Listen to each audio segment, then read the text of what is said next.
Good afternoon. Before I make my announcements today, I want to say a few words about the COVID crisis. This week marked another tragic milestone in our fight against COVID-19. More than 3,000 deaths in one single day, the highest single death count during this pandemic. That's more deaths in a single day than we saw on 9/11 or at Pearl Harbor. This is serious business. And the current director of the CDC said yesterday we can expect the similar numbers of deaths or more every single day for the next 60 to 90 days. We're in the teeth of a crisis right now. And this nation needs presidential leadership right now. Presidential leadership that is willing to model the steps we should be taking to save our own lives and lives of our families. You know, we can wish this away, but we have to face it head on. We have to take it head on. Using every power available to me as president, we'll have a national coordinated strategy that will beat this virus. You know, and as tough as things are now, I firmly believe better days are ahead. We've got some good news yesterday. The FDA committee recommended emergency use authorization for Pfizer's BioNTech COVID-19 vaccine. But we're grateful for the scientists at these, not only there, but other great organizations, researchers who developed this vaccine and several others on the way. And we're just as grateful to the scientists and the public experts who evaluated its safety and efficiency free from political influence. I want to make it clear to the public.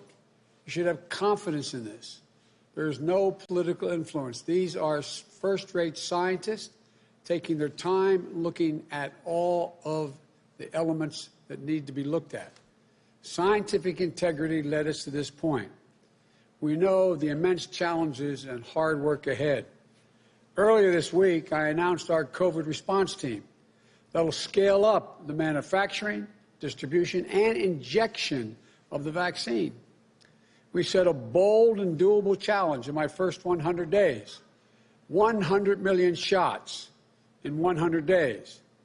Asking the American people to wear masks for the first 100 days of our administration. And if we get the necessary funding from Congress, we can get most of our schools open in 100 days, but we need the help from the Congress and the funding. The first 100 days won't end the COVID-19, but meeting those goals can slow the spread, save lives, and get us back to our lives with the people we love the most. And we'll also be getting the right people confirmed during this period of time and in place to manage this robust, aggressive plan to contain the virus, help us build back better than ever, and make sure everyone is included. Now, today, I'm really pleased to add members to my team that will get the job done.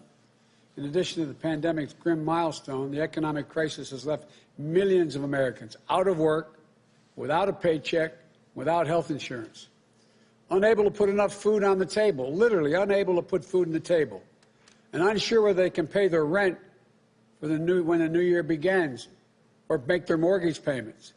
It's affecting everyone from farmers to students, seniors to veterans, in red states, blue states, small towns, and big cities. And that's why the Congress needs to act, and act now, on the COVID package. I spoke to my two friends who are still in the Congress, the Vice President and the soon-to-be Secretary of HUD. We have to get this done. They're pushing hard. But it doesn't look so good right now. But it has to get done before they go home. Millions and millions of Americans simply can't wait any longer. We shouldn't. We can't get bogged down in issues that don't help people. State and local governments need the help. Not only that, as I've said for months, we need to protect essential personnel like law enforcement, firefighters, to make sure everything is in place and effectively distribute the vaccine so that we can do that. This relief package won't be the total answer, even if it gets passed, but it's an important first step. There's so much we have to do. These crises have ripped the blinders right off the systemic racism that exists in America. The American people now can see clearly. Black, Latino, Native Americans, nearly 3 times more likely to die from COVID and more likely to get COVID to begin with. Black and Latino unemployment rates too large, too high.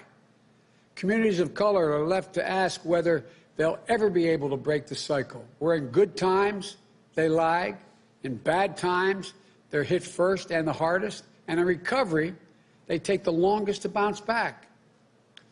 Vice President-elect Harris and I knew we'd have our work cut out for us when we got elected, but we also knew we could build a team that would meet this unique and challenging moment in American history.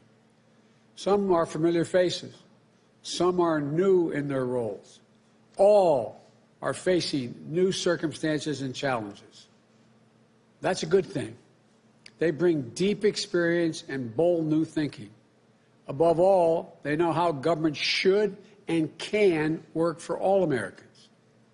For Secretary of Agriculture, I nominate Tom Vilsack, an outstanding two-term governor of Iowa, the best Secretary of Agriculture I believe this country's ever had. He was there when the Great Recession was pummeling rural America. Over 8 years, he oversaw a record-breaking investment to bring us back. He implemented the Recovery Act to help rural communities recover and rebuild. Tom helped expand markets around the world for American farmers. He improved our food safety standards and helped millions of children and families receive healthy meals. He wasn't anxious to come back. He wasn't looking for this job, but I was persistent. And I asked him to serve again in this role because he knows the USDA inside and out. He knows the government inside and out. We need that experience now. 1 in 6 Americans and a quarter of the children in America are facing hunger. The opioid crisis in rural America is a rural America crisis, as is the climate crisis with droughts, floods, wiping out crops in small towns. Farmers and small businesses, small towns, rural communities, white, black, Latino, are reeling from the pandemic and economic downturn.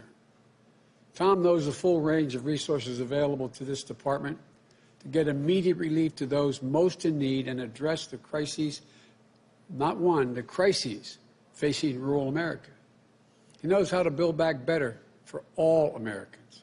He helped develop my Rural Plan for America in the campaign, and he now has the dubious distinction of having it carried out.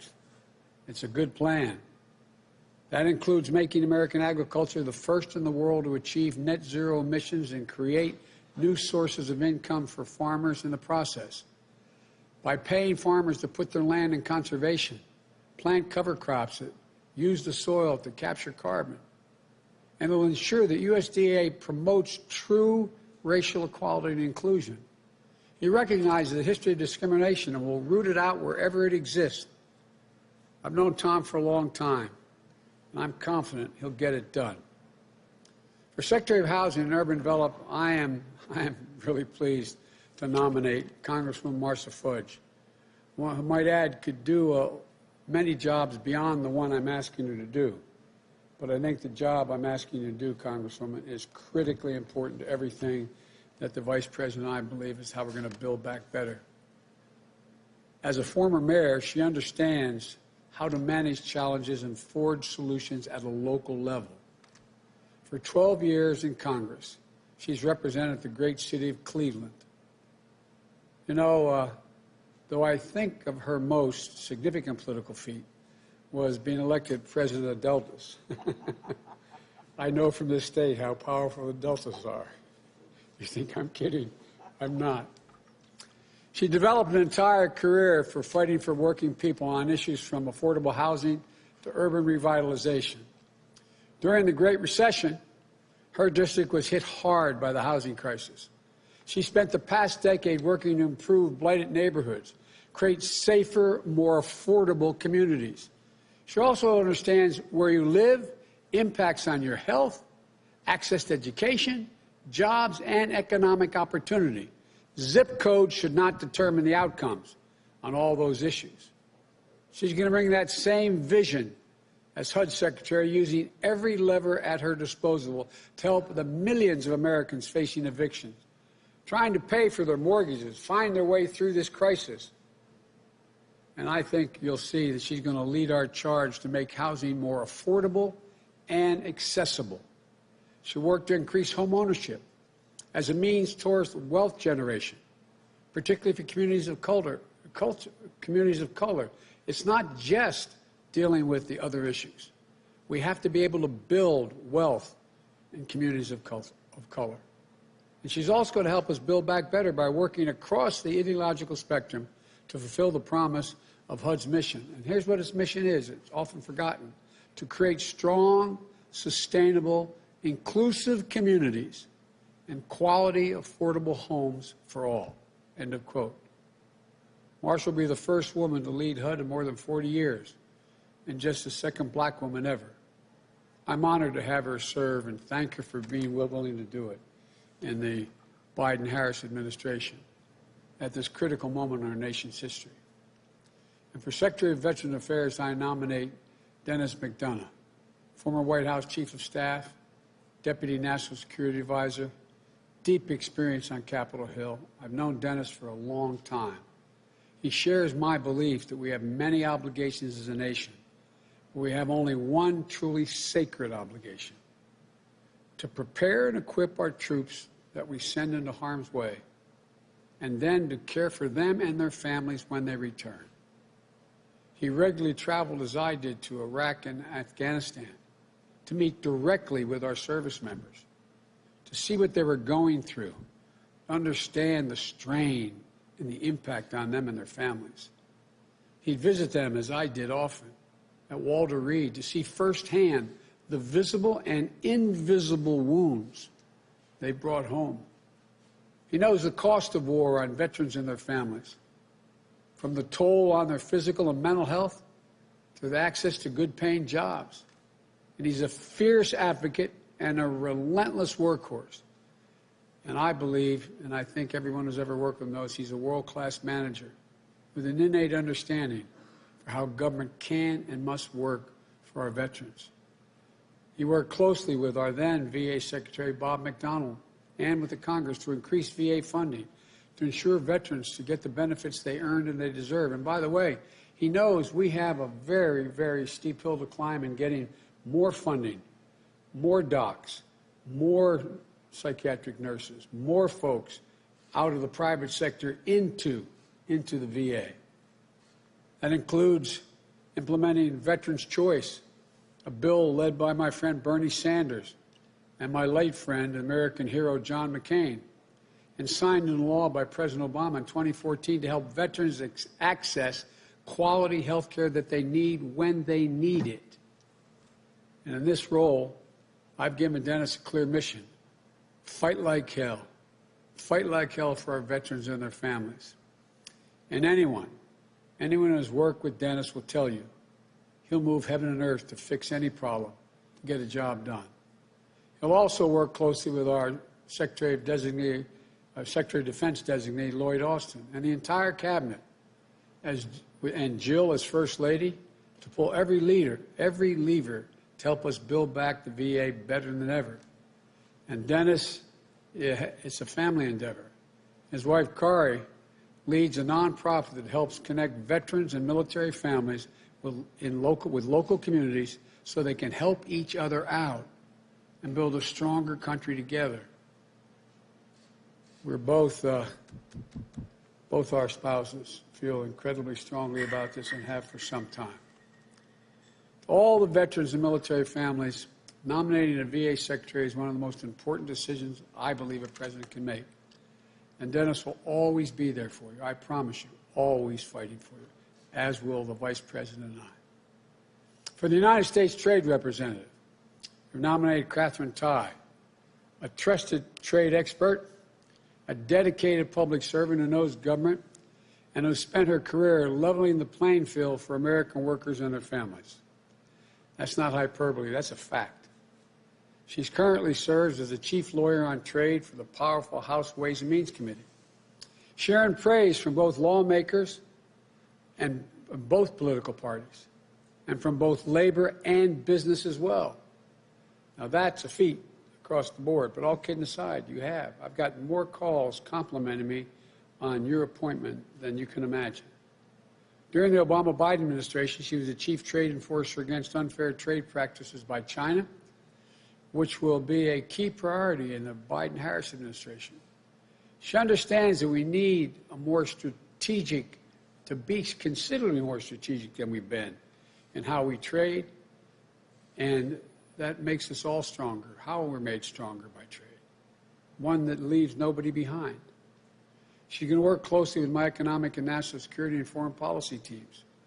Trade will be a critical pillar in our ability to build back better and carry out our foreign policy for the middle class. When I announced my candidacy, I talked about a foreign policy for the middle class, and I meant that in a literal sense.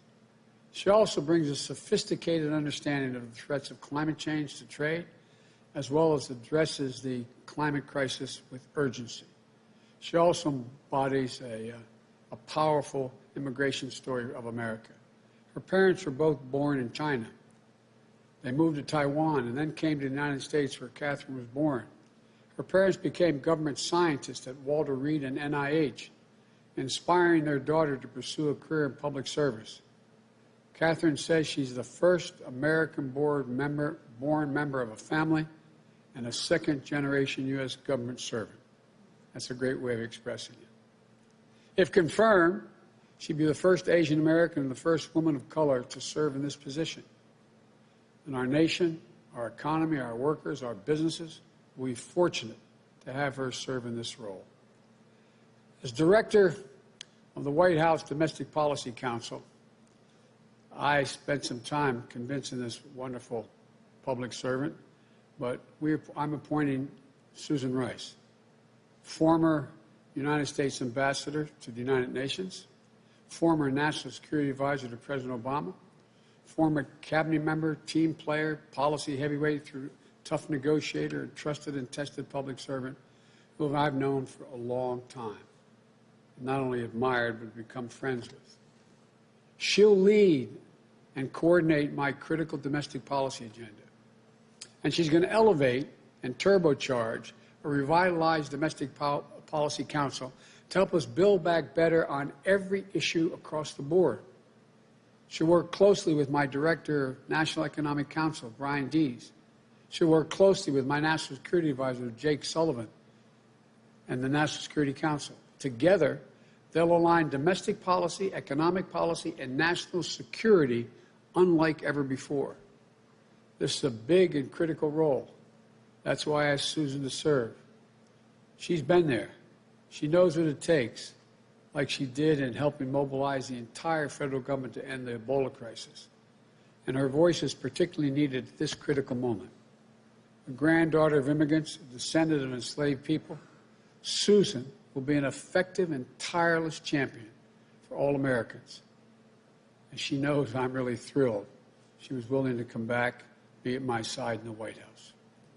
To each of you on this team, you have my gratitude, the gratitude of the Vice President and me for answering the call to serve again. To your families, thank you. We know the sacrifice you're making to allow your family member to serve as they are going to, God willing.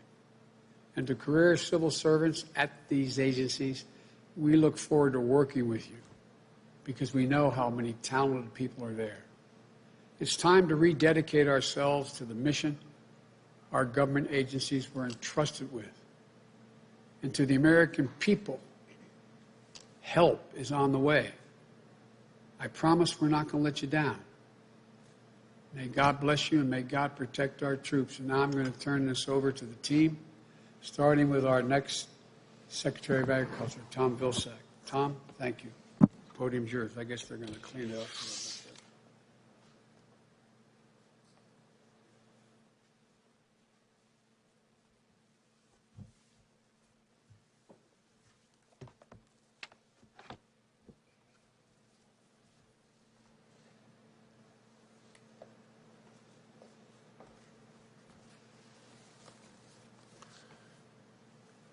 Mr. President-elect, Madam Vice President-elect, I'm honored by the trust that you've placed in me to return to the vital work of the USDA at a very critical moment for so many families and communities throughout America. and to begin that work by embracing the full benefits of a diverse and inclusive senior leadership team in the department, as I was proud to do in my previous tenure, and to continue the important work of rooting out inequities and systemic racism in the systems we govern and the programs we lead. When Abraham Lincoln established the Department of Agriculture, he called it the People's Department. I look forward to making good on that moniker for all people as we build back better. I happen to be celebrating a birthday on Sunday, one of those round numbers that causes you to reflect on your life. Thinking back on the path of my life, where it began in an orphanage in Pittsburgh, Pennsylvania, to Iowa, where my incredible wife Christy and I raised our family and the home we've made there, to standing here today, being given a chance to serve our country once again. I feel enormously lucky and grateful to live in a country where paths like mine are possible. A country, as the President-elect often says, is defined by possibilities. But unfortunately and tragically, not all have experienced those possibilities. So I consider it my duty and my responsibility to help expand those possibilities for all Americans at the USDA. Now, I know firsthand the character of the dedicated public servants who work hard each and every day to fulfill the mission of that department. And I'm especially grateful for the chance to get back to work alongside them. One of our first charges will need to be to contribute all we can as a department to aid in the pandemic response, reviving rural communities and economies, addressing dire food shortages, and getting workers and producers the relief they need to hang on and to come back stronger. When we emerge from this crisis, we're going to have an incredible opportunity before us to position American agriculture to lead our nation and the world in combating climate change and reaping the new, good-paying jobs and farm income that will come from that leadership. To make landmark investments in communities throughout rural America, especially those mired in poverty for far too long, by adopting the 10-20-30 rule of Congressman Jim Clyburn that sets aside 10% of federal funding to communities where 20% of people have been caught beneath the poverty line for 30 years or more, and to ensure that every child in our country and all those who are in need have access to safe, affordable, and nutritious food. We need to build back a vibrant and resilient rural economy that creates new possibilities for manufacturing workers, for family forest owners, for farmers, ranchers, and producers, that helps to make life better and richer for them and safer for all of us. And under my watch, the USDA will be a team player, working with our sister agencies to advance issues of shared interest, from rebuilding our infrastructure to fixing a broken immigration system to combating and fighting the opioid crisis. I look forward to pursuing that work on behalf of the American people, and especially those who live, work, and raise their families in rural America. And I will end by expressing my profound gratitude to the President-elect and Vice President-elect for this amazing opportunity to serve. Thank you.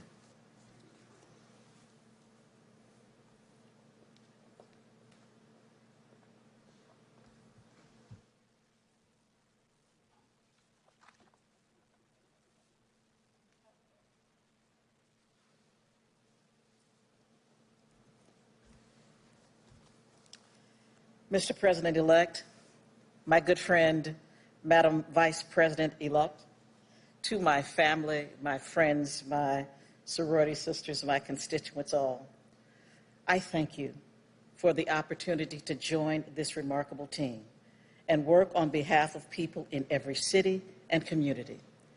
to serve all those who are struggling and looking for the fair shot we all deserve. When I think about the enormity of the task ahead of us, I am reminded of the book of Matthew, where it is written, "Foxes have holes, birds have nests, but the Son of Man has no place to lay his head." There is dignity and there is grace within every woman, every man, and every child in this nation, including those who live on the outskirts of hope, those who work hard but still struggle to make it work, and those who have no place to lay their head. It is one of the highest responsibilities of our government to see them, to see their dignity, and to lift them up. I remember the feeling I had as a kid of the safety, security, and peace of mind contained in one word: home. I remember the comfort of knowing that no matter what happened, I could always go home. But far too many Americans live without that feeling. More and more have had that comfort ripped away. The crisis of a pandemic that has threatened their lives, the crisis of a recession that has swallowed up jobs, hours, wages, and lifelines, the crisis of injustice that has forced communities of color to make it in America with one dream tied behind their back. Each crisis chips away at their hope, at the promise of our nation. But I believe that hope is on the way, because I know that President-elect and Vice President-elect are building a team that is grounded in dignity. And our task at the Department of Housing and Urban Development will be to stand up for the dignity of all Americans and deliver the promise of our nation to all those left out in the cold. We will take on the deep-set roots of poverty and homelessness. We will fight for housing in every community that is affordable, decent, and safe. We will help more Americans secure the dream of home ownership, to close the gaps of inequity, build wealth, and pass it on to their children. We will pursue creative development projects to shape our landscapes and skylines, restart the engines of cities that have stalled out, and launch new opportunities in hometowns across America. But perhaps most importantly of all, we will help people believe once again that their government cares about them, no matter who they are, that we understand their problems, as the President-elect often recalls his father's words. I am honored to have this chance to help restore the people's faith, to deliver for them and make them proud, and to build back better alongside this dedicated team. I thank you for the opportunity to serve.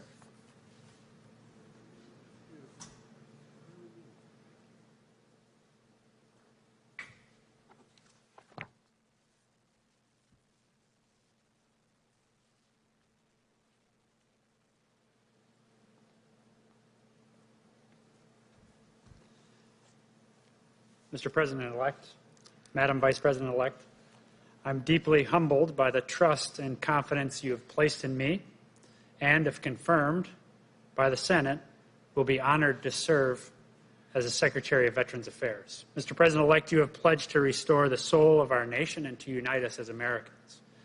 In this work, there is a mission that can bring every American together, caring for our nation's veterans and their families. As you have said, this is a sacred obligation, and I know that for you and Dr. Biden, it's also very deeply personal. I've been inspired by veterans in my life as well. Today I'm thinking of my Grandpa McDonough, a Marine, all the troops I met on my visits to Afghanistan and Iraq, and the wounded warriors I spent time with at Walter Reed or showing around the White House.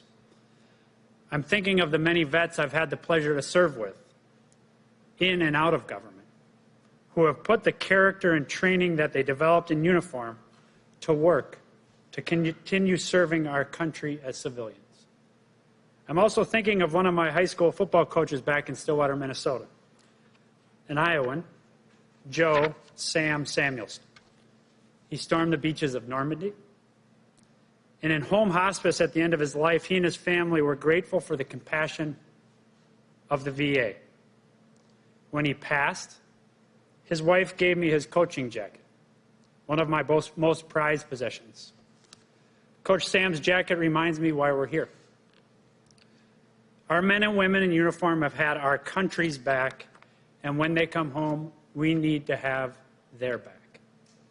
As the President-elect has said, his marching order to me is very clear. Fight like hell for our veterans.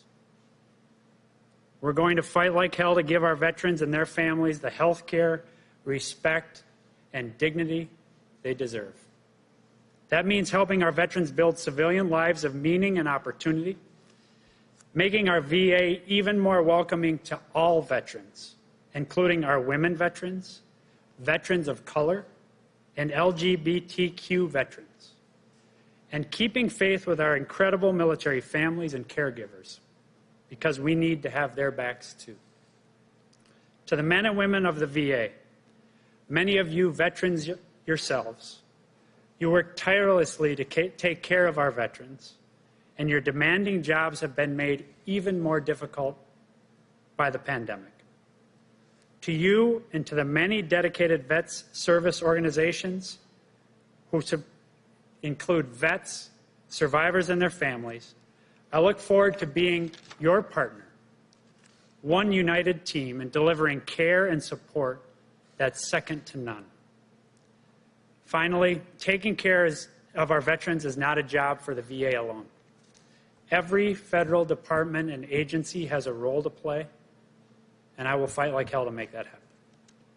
And even though only 1% of Americans wear the uniform, under President Biden, every American will be called upon to embrace our responsibility to support our veterans and our military families. Mr. President-elect, Madam Vice President-elect, on behalf of my wife, Kari, and our family, thank you for this opportunity to serve. May God bless our troops, our veterans, and their families. And as a nation, may we always give them our very best, just as they have done for us. Thanks very much.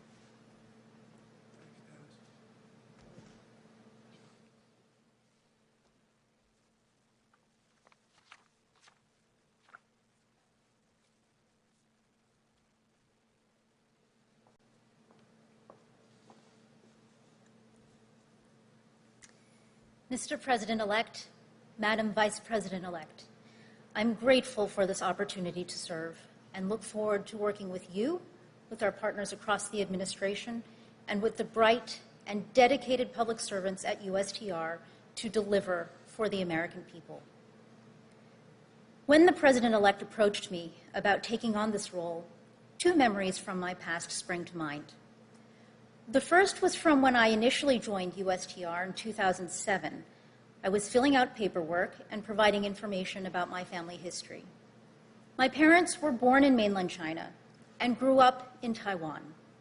In the 1960s, President Kennedy's immigration reforms welcomed them to America as graduate students in the sciences. My dad would become a researcher at Walter Reed, helping the Army advance treatments for afflictions that debilitated American GIs fighting in the Vietnam War. My mom still works at the National Institutes of Health, developing treatments for opioid addiction.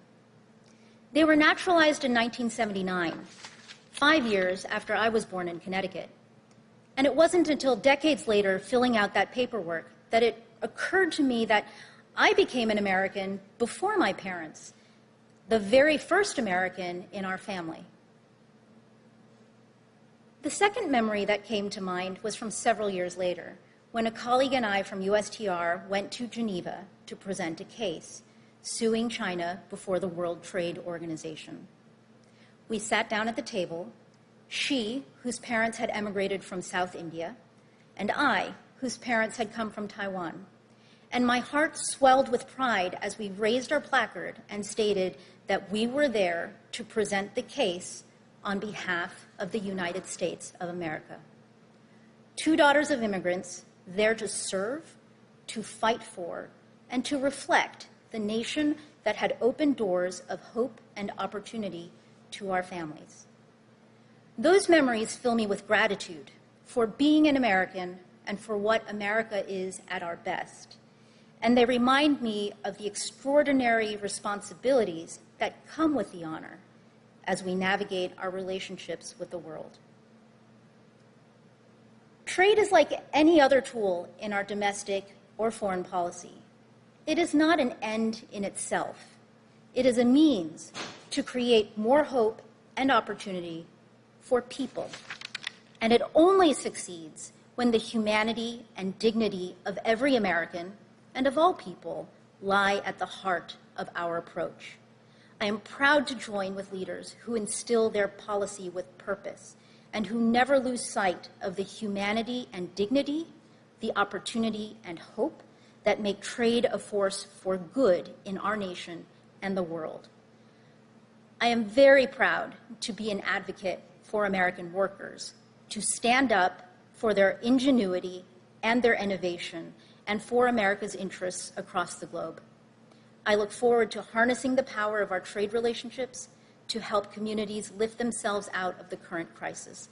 And I am grateful for this chance to serve, fight for, and reflect America on behalf of all of our people once again. Thank you.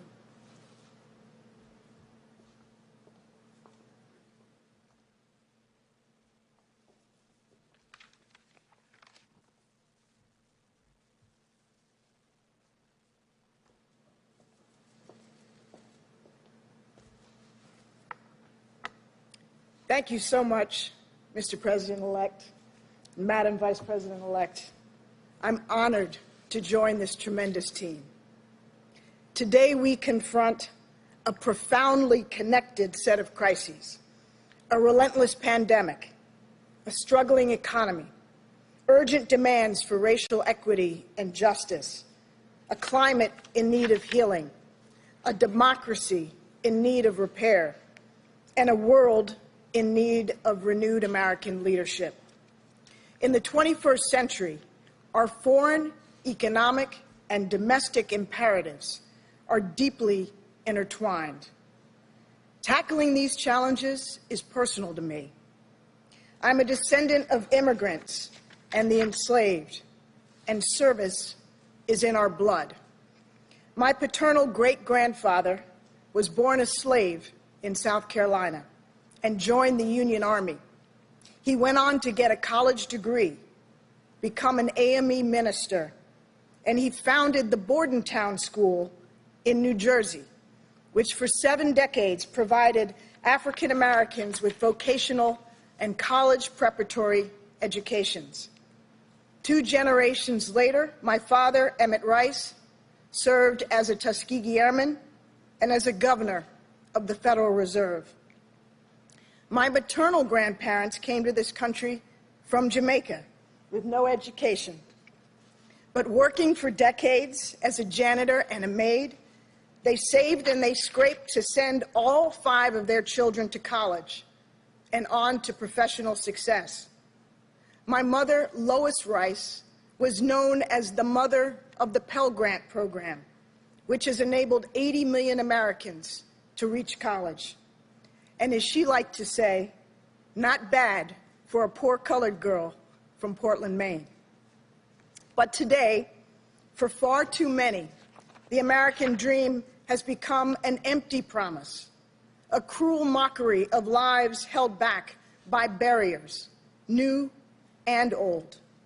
That is not good enough for any American. But we know that throughout our history, Americans have forged opportunity out of crisis. After the Civil War, we ended slavery and enshrined the concept of equal protection under the law. During the Great Depression, we established the Works Progress Administration and Civilian Conservation Corps. After World War II, we enacted the GI Bill. In the 1960s, we abolished legal segregation, established full voting rights, and enacted Medicare and Medicaid. Now, at the foot of yet another bridge between crisis and opportunity, I'm honored and excited to take on this role. Joe Biden and Kamala Harris's vision for our future is expansive but achievable. America must finally become a nation where every child, from Akron to Arkansas, from the Bronx to Brownsville, from the Sioux Nation to South Central Los Angeles, can dream without limits and make her dreams come true.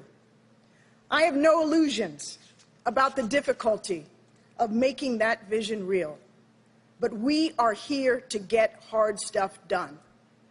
Our top priorities will be to help end the pandemic and revitalize the economy so that it delivers for all, to bring dignity and humanity to our broken immigration system, to advance racial equity, justice, and civil rights for all, to ensure that health care is accessible and affordable, and to educate and train Americans to compete and thrive in the 21st century.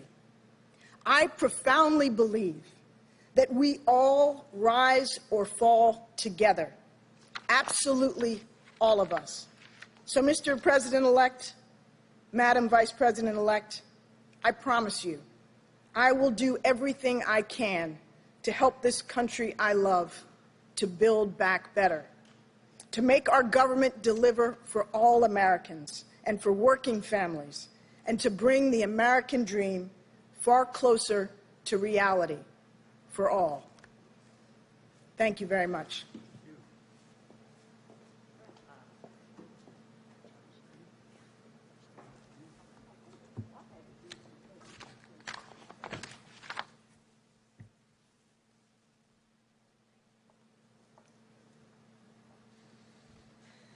Good afternoon. Over these past few days and weeks, we have announced members of our administration who will help us meet the unprecedented challenges facing the American people. We have brought together a healthcare team that will help contain this pandemic once and for all, an economic team that will help build an economy that works for working people and all those looking to work, and a national security and foreign policy team that will help keep our nation safe and restore and advance our leadership around the world. Today, we are announcing leaders who will help deliver immediate relief to every corner of our great country, from rural communities to big cities and every place in between. Leaders who will help care for our veterans and their families, and advance opportunity for all Americans at this consequential moment in our country. At a time when 1 in 8 households say they didn't have enough money for food in the past week, we need leaders who understand that no one should go hungry in the United States of America. At a time when 1 in 6 renters are behind on rent, we need leaders who will not only help provide relief to all who need it, but help address the affordable housing crisis in America. You know, I was in high school by the time my mother saved up enough money to put down a down payment on a home.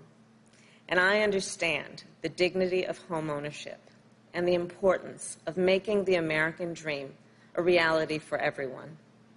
At a time when veterans, including those I've represented in California, have been strained by almost 2 decades of war and economic hardship, we must have leaders who will treat all who have worn our nation's uniform and their families with the dignity and respect they have earned. Leaders who will be focused on doing what is in the best interests of the American people, who will negotiate trade deals that are good for workers and good for our economy, who will address the defining challenges of our time, from combating our climate crisis to advancing racial justice. That is what these remarkable Americans will do. I know them well, and some are very dear friends. These leaders have different backgrounds and life's experience, and they bring to their roles different skills, perspectives, and areas of expertise. And they all reflect the very best of our nation. They are all dedicated and compassionate public servants, and all of them are ready to hit the ground running on day one. So, Mr. President-elect, congratulations on these outstanding choices. I look forward to working with each member of the team and the whole team that we are bringing together to meet the urgent challenges facing our nation and to rebuild our country in a way that lifts up all Americans. Thank you. Thank you all. President-elect Biden, how soon do you plan on taking the coronavirus vaccine? Did Hunter Biden commit a crime? Have you spoken to your son, Mr. President-elect? From my son. When he was under